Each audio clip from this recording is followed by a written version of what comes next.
Hello আসসালামু আলাইকুম everyone, কেমন আছেন সবাই? আলহামদুলিল্লাহ আমরা তো ভালো আছি। চলে আসলাম নতুন আরেকটি কেক মেকিং ভিডিও নিয়ে। এই কেকটি আমি বানিয়েছিলাম বেশ কিছুদিন আগেই, কিন্তু টিউটোরিয়ালটা আপনাদের সাথে শেয়ার করব করে আসলে করা হচ্ছিল না। তো আজকে এখানে আমি বানাচ্ছি প্যালেট নাইফ ফ্লাওয়ার থিমের একটা কেক বানাচ্ছি, যেইটা কিনা হচ্ছে 2 টিয়ারের একটা কেক হবে। যেহেতু আমি শুধুমাত্র কেকের ডিজাইনটাই আপনাদের সাথে শেয়ার করছি, সেই জন্য আমি এখানে পুরো প্রসেসটা, কেক মেকিংয়ের যে পুরো প্রসেস থাকে সেটা আমি আর শেয়ার করছি না। তো বটম টিয়ারের জন্য আমি এখানে নিয়েছি হলো 8 ইঞ্চের একটা কেক, আর এটা অবশ্যই হচ্ছে 6 ইঞ্চেস টল হবে। আর এখানে আমি যেই কেকটা বানাচ্ছি এখন সেটা হচ্ছে চকলেট কেক ছিল। ফার্স্টেই আমি হচ্ছে চকলেট কেকটাকে ক্রাম কোট করে ফ্রিজে রেখে দিয়েছিলাম, আর এখন হচ্ছে আমি পুরো কেকটাকে একটা ফিনিশিং লুক দিব।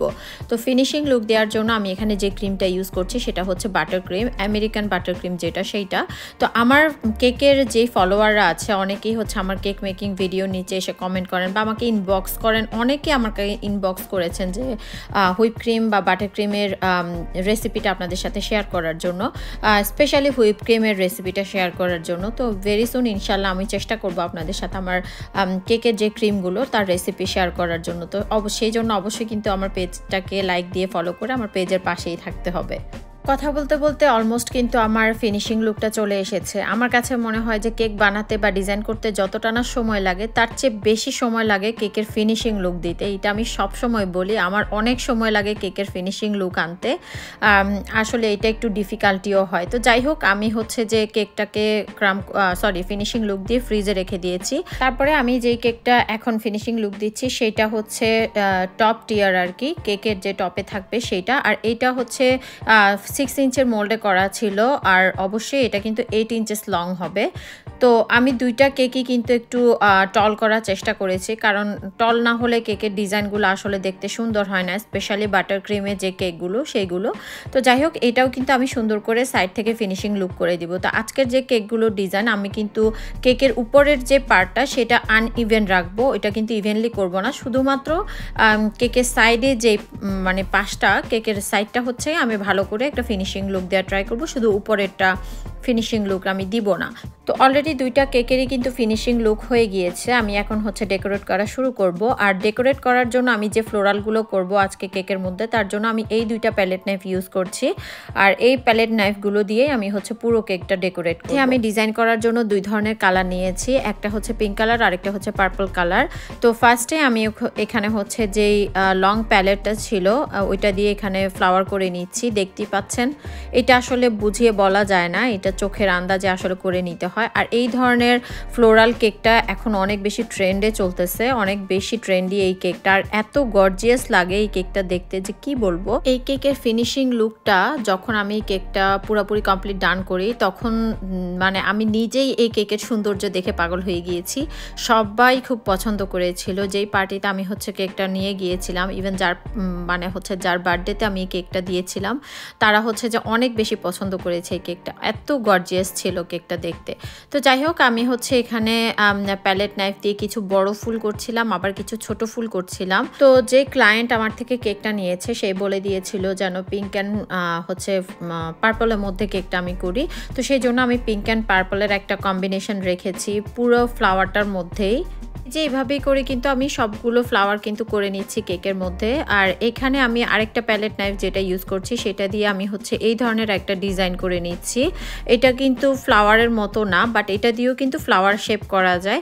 বাট আমি যেহেতু এখানে এক ধরনেরই ফ্লাওয়ার রাখতে চেয়েছি, আরেকটা হচ্ছে জাস্ট দেখার সৌন্দর্যের জন্য আমি ওই ডিজাইনটা করেছি। তো যাই হোক, এইভাবে দেখতে দেখতে কিন্তু আমার পুরো কেকটাই কিন্তু মোটামুটি ডেকোরেট করা হয়ে গিয়েছে। পুরো কেকটা ডেকোরেট করার পরে আমি হচ্ছে এখানে কেক বোর্ডেও একটু ডেকোরেট করে দিচ্ছিলাম, কারণ কেক বোর্ডটা দেখতে অনেক বেশি ফাঁকা ফাঁকা মনে হচ্ছিল দেখতে আর কি। তো সেই জন্য ভাবলাম যে পুরো বোর্ডটাতেও যদি আমি হচ্ছে একটু ডিজাইন করে দিই, একটু ফ্লোরাল শেপ করে দিই, তাহলে দেখতে হয়তো অনেক বেশি গর্জিয়াস লাগবে। তো যাই হোক, এখানে কিন্তু আমার পুরো কেকটাই ডেকোরেট করা হয়ে গিয়েছে। আর হচ্ছে এইটা ছিল বটম পার্ট আর কি। এখন হচ্ছে আমি টপ পার্টে ডেকোরেট করা শুরু করব। তো সেমভাবে আমি কিন্তু কেকের টপ টিয়ারটাকেও ডেকোরেট করে নিব। আর ডেকোরেট করার আগে আমি হচ্ছে যেহেতু কেকের মধ্যে বার্থডে গার্লের নামটা আমি রাখতে চাচ্ছিলাম, তো সেই জন্য আমি হচ্ছে আগেই লেটারের যে স্টেন্সিলগুলো থাকে সেটা দিয়ে কেকের মধ্যে সুন্দর করে নামটা লিখে ফেলেছি, আর তারপরে আমি ডিজাইনটা শুরু করেছি। যাই হোক, ওই কেকটাও ডেকোরেট করার পরে আমি আবার চলে এসেছি বটম টিয়ারে। এখানে হচ্ছে কেকটাকে অনেক বেশি আকর্ষণীয় করার জন্য আমি এখানে কিছু সুগার পার্ল ইউজ করেছি, আর সেটা হচ্ছে গোল্ড কালারের। বড় ছোট সব ধরনের পার্লই আমি হচ্ছে এখানে ইউজ করেছি আমার ফ্লাওয়ারের শেপের উপর মানে হচ্ছে যে ডিপেন্ড করে আর কি। যেহেতু একটু বড় ধরনের ফ্লাওয়ার ছিল, ছোট ধরনের ফ্লাওয়ার ছিল, তো সেখানে পুরোটার মধ্যে আমি হচ্ছে ছোট বড় সব ধরনের সুগার পার্ল হচ্ছে যে ইউজ করেছি। আর সুগার পার্লে দেওয়ার পরে আমি হচ্ছে কেকটাকে কিছুক্ষণ ফ্রিজে রেখে আর একটু ঠান্ডা করে নিয়েছি।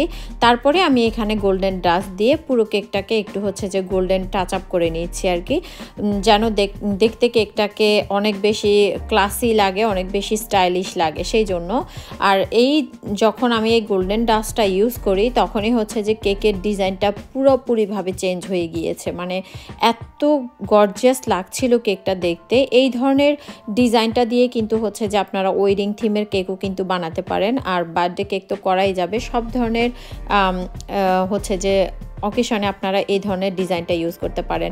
এই হচ্ছে আমার কেকের ফাইনাল লুক। আমি হচ্ছে সেট আপ করেছি, যখন আমি বার্থডে পার্টিতে গিয়েছি তখন আমি কেকটা সেট আপ করেছি। আমি বাসা থেকে হচ্ছে যে এভাবেই নিয়ে গিয়েছিলাম, জাস্ট ওখানে গিয়ে পুরো কেকটা সেট আপ করলাম। আপনাদের কাছে কেমন লেগেছে আমার কেকের ডিজাইনটা বা কেমন লেগেছে সব কিছু আপনারা অবশ্যই কিন্তু কমেন্ট করে জানাবেন। আর অবশ্যই সবসময় আমার পেজ, আমার চ্যানেল দুইটার পাশেই কিন্তু আপনারা ফলো বা সাবস্ক্রাইব করে আমার পাশে থাকবেন। দেখা হচ্ছে নেক্সট ভিডিওতে। আল্লাহ হাফেজ।